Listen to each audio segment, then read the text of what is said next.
Ya Rabbal Alamin. Sebagaimana doa yang diajarkan oleh Rasulullah SAW, Allahumma barik lana fi Rajab wa barik lana fi Sya'ban wa ballighna Ramadan. Ya Allah, berkahi kami di bulan Rajab, berkahi kami di bulan Sya'ban, dan sampaikan umur kami pada bulan suci Ramadan. Ini kalau ini menjadi penutupan kajian, maka jangan sampai nanti ketika bulan suci Ramadan tidak ada pengajian sama sekali. Kenapa? Karena justru orang-orang yang ringan langkahnya untuk menghadiri daripada majlis ta'lim. Dalam sebuah riwayat Rasulullah SAW bersabda, orang-orang yang ringan langkahnya ke majlis ta'lim, likulli khutwatin ajruhu ibadah sanah, kata Rasulullah. Maka orang-orang yang meringankan langkahnya untuk menghadiri majlis ta'lim, setiap langkah kakinya itu dihitung pahala sebagaimana orang yang ibadah 1 tahun, kata Rasulullah SAW. Jadi kalaupun ini menjadi penutup, cukup itu menjadi penutup sementara saja. Jangan sampai kegiatan puasa itu tidak ada kegiatan majelis ta'lim di masjid yang insyaallah penuh dengan keberkahan Allah Subhanahu wa taala. Ramadan, kenapa dikatakan Ramadan? Ada yang mengatakan dia diambil dari kata-kata rombo. Rombo itu artinya membakar. Karena Ramadan, orang-orang yang berpuasa pada bulan suci Ramadan adalah orang-orang yang secara tidak langsung telah membakar daripada dosa-dosa yang pernah dia lakukan. Maka bulan suci Ramadan adalah kesempatan bagi umat Nabi Muhammad SAW, yang mana memang bulan suci Ramadan ini adalah bulan yang memang dikhususkan oleh Allah Subhanahu wa taala untuk umat Nabi Muhammad sallallahu alaihi wasallam. Ramadan ini disyariatkan pada tahun kedua Hijriah. Tepat pada bulan Sya'ban kita semua diwajibkan untuk berpuasa pada bulan suci Ramadan. Pada awal-awal perintahnya orang mempunyai 2 pilihan. Kanggun puasa, kanggun bayar fidyah. Dulu kalau awal-awal perintah puasa ini, kalau orang yang enggak mau puasa, boleh dia bayar fidyah. Satu harinya kalau mereka enggak mau berpuasa, boleh mereka bayar fidyah dengan 1 mud atau 750 gram makanan pokok. Kemudian turunlah ayat yang mengatakan faman syahida minkumus syahra falyasum. Maka dengan ayat ini sempurnalah perintah Allah Subhanahu wa taala bahwa bulan suci Ramadan itu bagi orang-orang yang memenuhi syarat untuk berpuasa, wajib mereka berpuasa selama 1 bulan penuh. Kemudian pada bulan suci Ramadan ini juga di awal-awal kita diperintahkan oleh Allah Subhanahu wa taala orang menahan rasa lapar nih dari pagi sampai maghrib. Dari pagi sampai maghrib, mohon maaf, dari maghrib sampai setelah isya. Jadi misalnya kalau ada orang berpuasa sekarang maghrib, dia boleh makan sampai isya.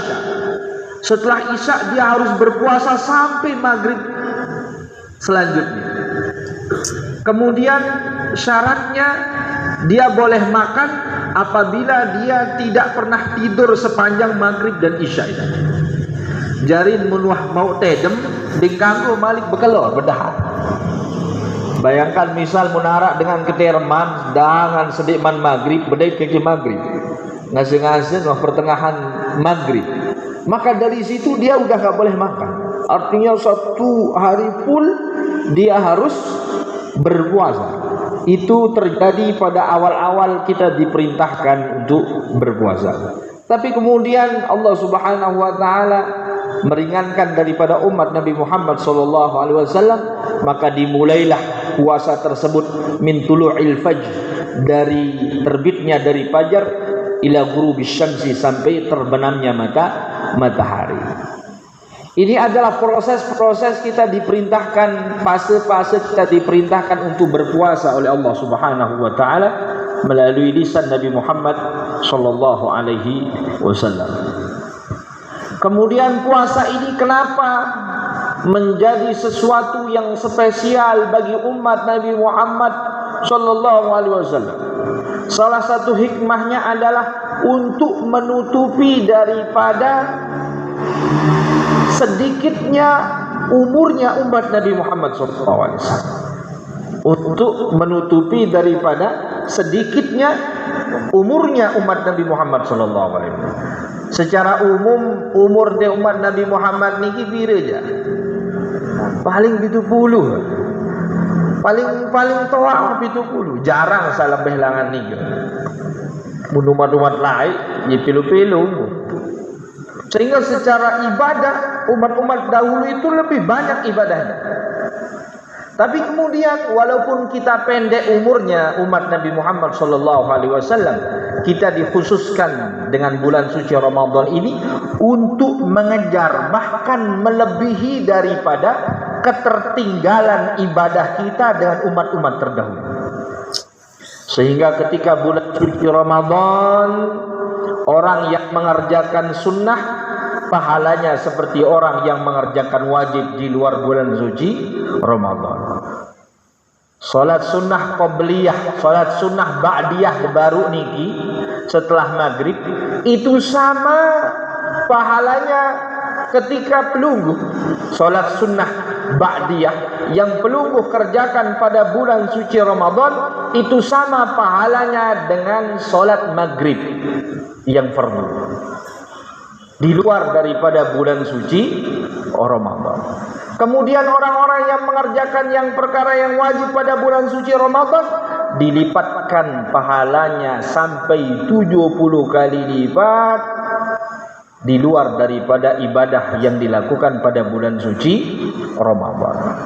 Maka bulan suci Ramadan ini adalah cara Allah Subhanahu wa taala untuk membantu umat Nabi Muhammad mengejar ketertinggalan mereka di dalam urusan ibadah karena umur mereka yang terbatas. Kemudian dikhususkan lagi oleh Allah Subhanahu wa taala bahwa di dalam bulan suci Ramadan itu ada malam yang sangat spesial. Malam itulah yang kita ketahui dengan malam Lailatul Qadar, khairun min alfisyahr. Yang mana malam Lailatul Qadar lebih baik daripada 1000 bulan. 1000 bulan munta kalkulasi yang berarti 83 tahun lebih.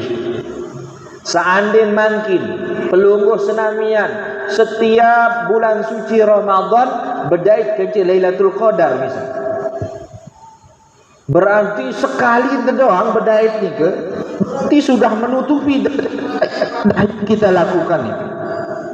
Berarti sudah menutupi daripada kekurangan ibadah yang pernah kita lakukan pada umur-umur sebelumnya. Karena 83 tahun kita sudah dituliskan oleh Allah Subhanahu wa taala full dalam keadaan beribadah.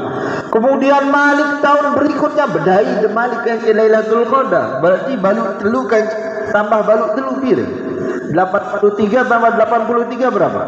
Berarti 166. Cukup bertemu dengan 2 Ramadan saja. Kemudian tiang pelungguh bisa mendapatkan Lailatul Qadar. Berarti tiang pelungguh walaupun hanya 2 malam dalam 2 tahun, tiang pelungguh sudah beribadah 166 tahun.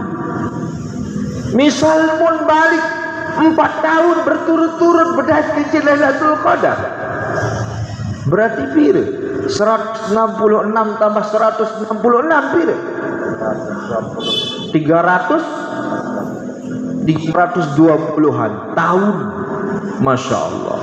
Hanya 4 malam saja bisa mengalahkan daripada umat-umat terdahulu yang umurnya ratusan tahun.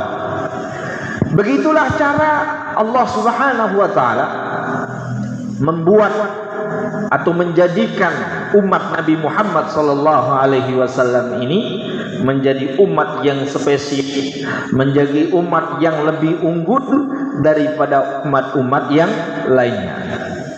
Di samping itu juga kita pun diperintahkan ketika bulan suci Ramadan untuk bersedekah.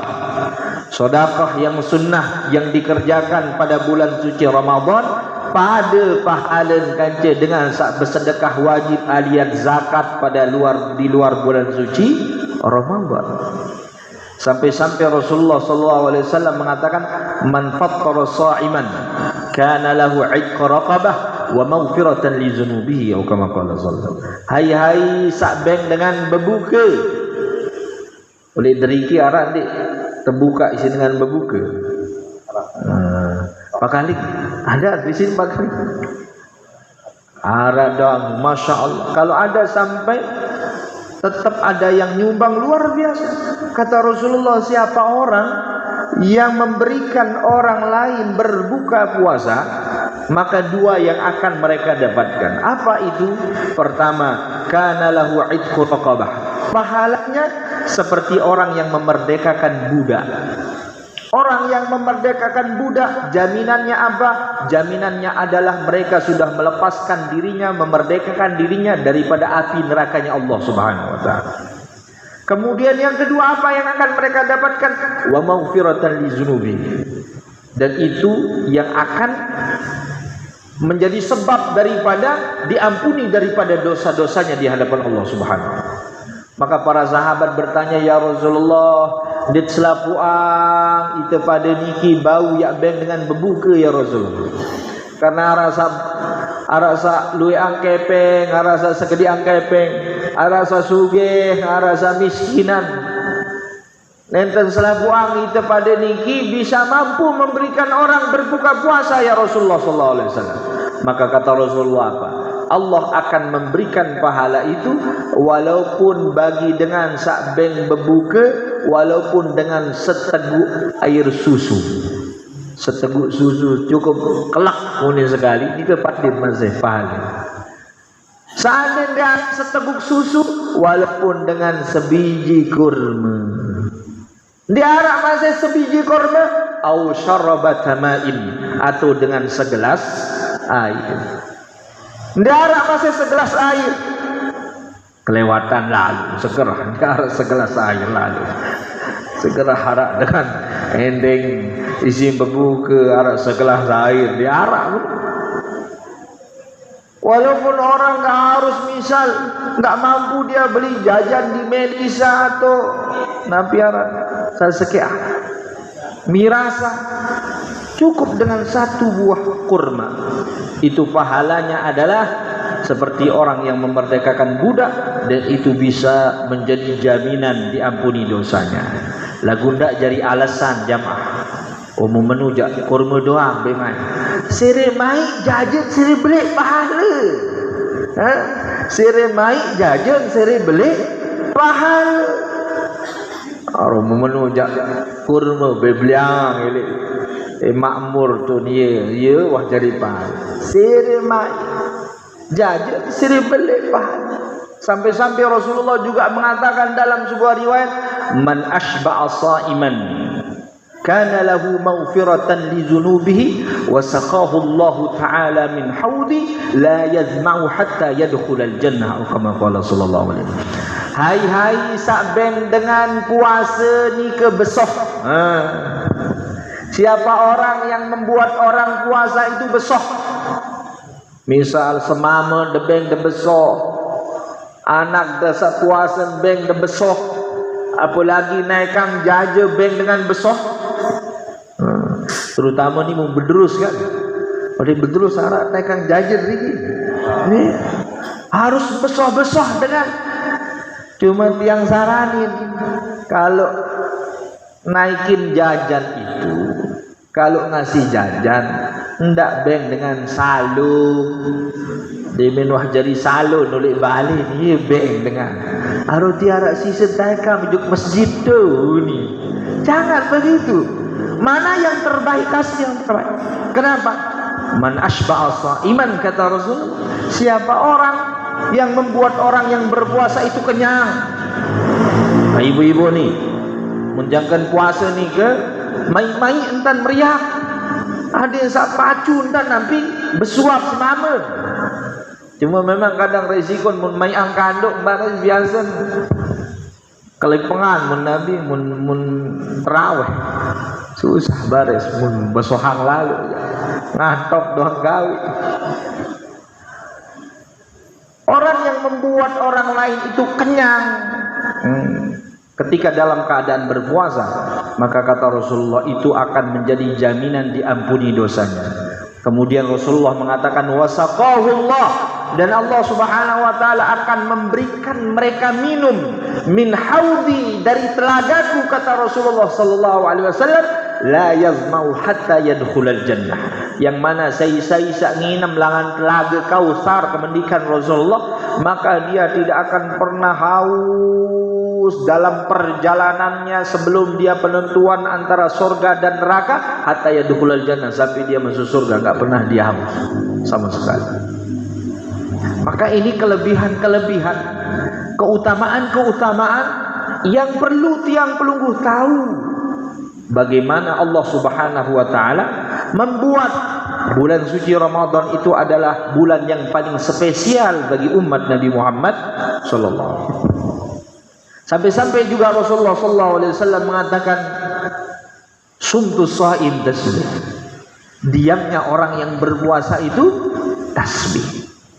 Cuma kadang-kadang hadis dan selanjutnya niki ye kereng tersalah artian si dengan sumtus shaim tasbih. Diamnya orang yang berpuasa itu tasbih. Muteduk merekam doang. Baca Al-Quran enggak, zikir enggak, kok merekam doang. Teketuan isi seninan. Napi ada kanduk kak. Ini dah bejak. Mana? Ndak wah mana kan ni? Pelecing mana? Demen waktu berbuka tetun tersedia pelecing kan cepecal doang. Demen Allahu Akbar, langsung ngebas jamak silin. Segera ni kaduk berbuka ni pelecing kan cepecal doang. Lah siang le onek kalelah ketua. Doang ni berjawab. Oh dia tahu. Wah dia dengar pengajian. Diamnya orang yang berpuasa itu tasbih. Oh iya salah kaprah saja. Maksud saat terkena diamnya orang yang berpuasa itu tasbih. Misal apabila dia baca Al-Quran, lelah baca Al-Quran, tutup Quran menteduk dan mecuh, diam saja dia, maka diamnya ini dikategorikan tasbih. Atau misal ada sandak ngomong yang kotor atau ngomong yang akan menggugurkan pahala puasanya, dia diam, maka diamnya ini dikategorikan tasbih. Ini apa diam doang, merekam doang. Ini apaan kena? Juga lanjutan hadis ini banyak juga yang salah mengartikan wa naumuhu ibadah. Tidurnya orang yang berpuasa itu ibadah. Sehingga mun terduduk waktu puasa dem doang gawe mau puasa, Nabi ini berjawab ndak ganggu dengan ibadah. Oh iya dah ni macam ndak ganggu dengan ibadah. Tedem doang gawe. Wa naumu ibadah. Maksud daripada hadis ini tidurnya orang yang berpuasa itu ibadah. Misal lelah begawe yang piti nafkah ulik-ulik langsung tedem, langsung istirahat. Tidurnya ini dalam keadaan berpuasa dikategorikan ibadah. Lelah zikir, lelah baca Al-Quran, tedem juluman baris malik baca Al-Quran, tidurnya pun dikategorikan ibadah. Ini apa tedem doang gawe? Malah orang yang kaswatun naum, orang yang banyak tidur itu makruh. Dengan luik lalu tidur makruh. Bahkan munarak dengan tidur. Ada seorang imam namanya Imam Ibnu Suraij. Beliau mengatakan munarak dengan puasa. Gawe puasa tedem. Engkau subuh tedem. Bares tum pedasunin azan waktu azan maghrib. Baru ngasih. Menurut Imam Ibnu Suraij batal shaum. Batal puasanya orang yang seperti itu. Batal puasa.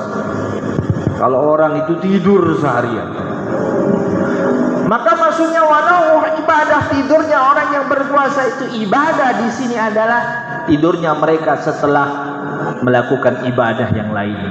Tidurnya mereka setelah melakukan kebaikan yang lainnya. Ketika mereka tertidur dalam keadaan seperti itu, maka tertidurnya pun dikategorikan ibadah oleh Allah Subhanahu wa taala.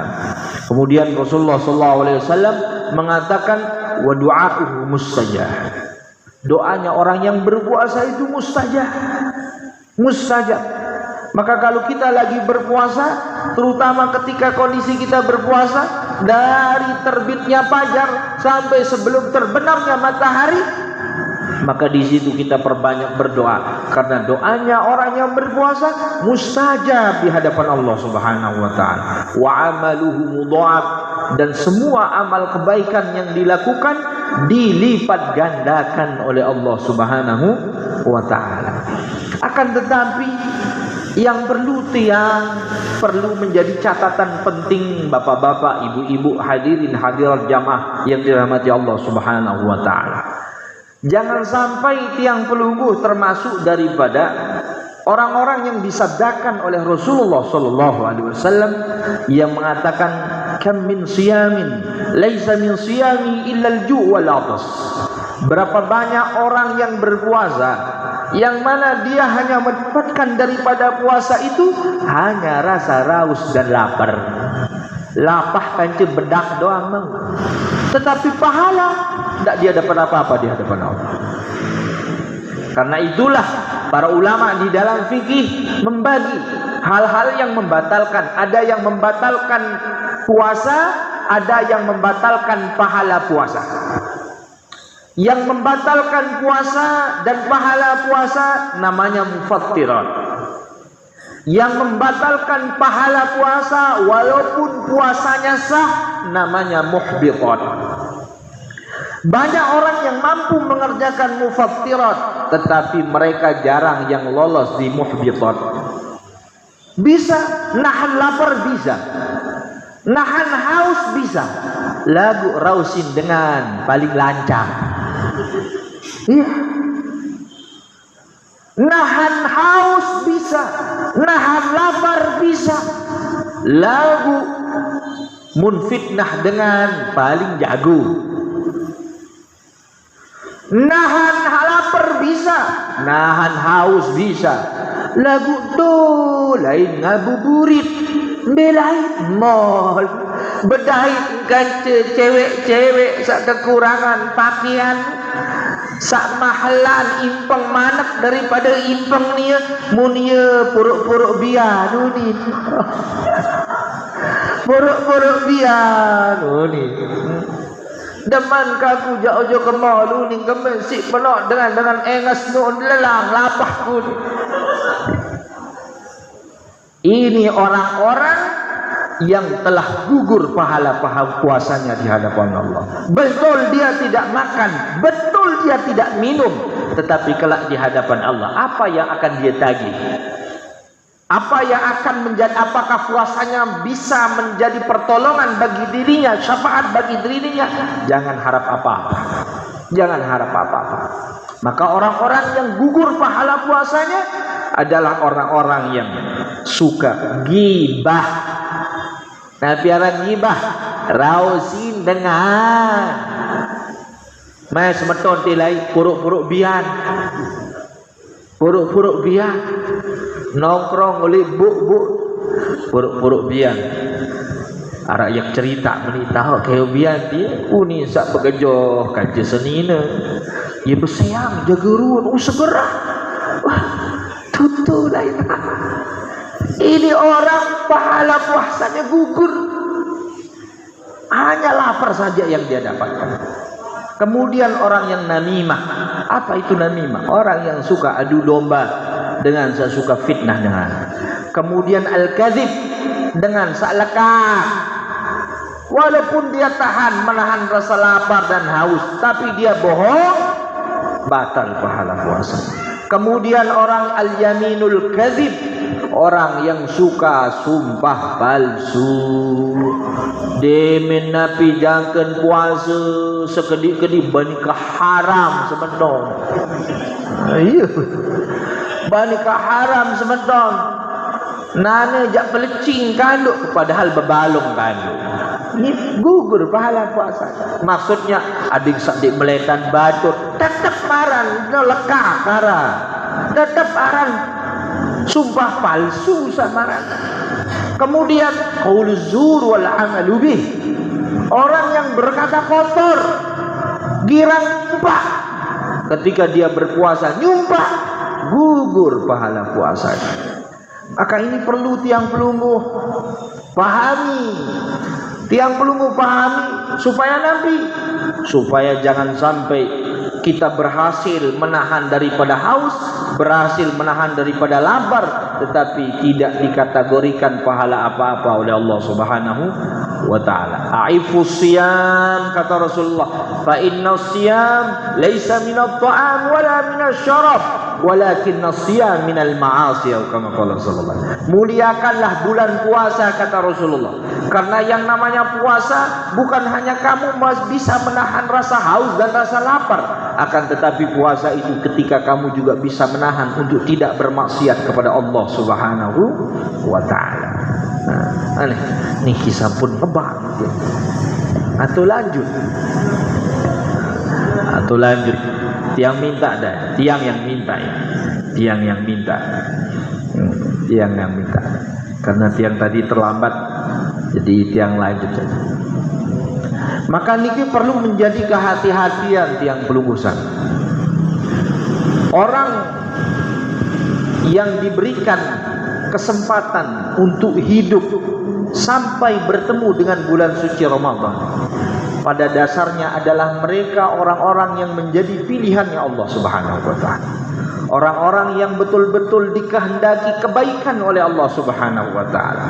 Maka kesempatan yang begitu mulia niki jangan sampai tiang pelungguh menyia-nyiakannya. Jangan sampai tiang pelungguh niki mengabaikannya. Karena bulan suci Ramadan adalah juga menentukan daripada level surga tiang pelungguh kelak di hadapan Allah Subhanahu. Semakin pelo umur, semakin dekereng bedaitkan ke Ramadan, semakin tinggi kelas surga daerah. Dulu pada zaman Rasulullah ada seorang sahabat, dua sahabat ini berteman baik, kemana-mana dia samaan, bembelai dia bareng doang, sampai mereka berdua berjihad di jalan Allah Subhanahu wa ta'ala. Kemudian salah satu daripada dua orang ini mati fisabilillah, syahid dia, yang satunya masih hidup. Jarak 2 tahun, temannya yang satu ini meninggal, tapi meninggalnya bukan dalam keadaan syahid, akan tetapi beliau meninggal dalam keadaan sakit di atas kasurnya. Salah seorang sahabat Rasulullah Sallallahu Alaihi Wasallam bermimpi melihat daripada dua kawan ini, dua-duanya masuk surga. Yang membuat sahabat yang bermimpi ini heran, kenapa justru level surganya sahabat yang meninggal dalam keadaan sakit ini lebih tinggi daripada yang mati dalam keadaan syahid. Dia tanyakan sama Rasulullah Sallallahu Alaihi Wasallam, ya Rasulullah, ini sangat mengherankan ya Rasulullah. Sedangkan searah dengan syahid ini sampai tangguh temandian kembali, karena darahnya akan menjadi kebanggaan mereka ketika mereka menghadap kepada Allah. Tetapi justru temannya yang meninggal dalam keadaan sakit ini, surganya lebih tinggi di hadapan Allah Subhanahu wa ta'ala. Maka Rasulullah mengatakan apa? Karena yang meninggal dalam keadaan sakit ini lebih tinggi derajat surganya karena dia lebih banyak bertemu dengan bulan suci Ramadan. Maka antara Ramadan dengan Ramadan bukan hanya kafaratul lidzunub, bukan hanya bisa menghapus daripada dosa, akan tetapi juga bisa menentukan level surga kita kelak di hadapan Allah Subhanahu wa taala. Maka jangan sia-siakan apa yang perlu tiang pelunggu persiapkan. Apa yang perlu tiang pelunggu persiapkan. Rasulullah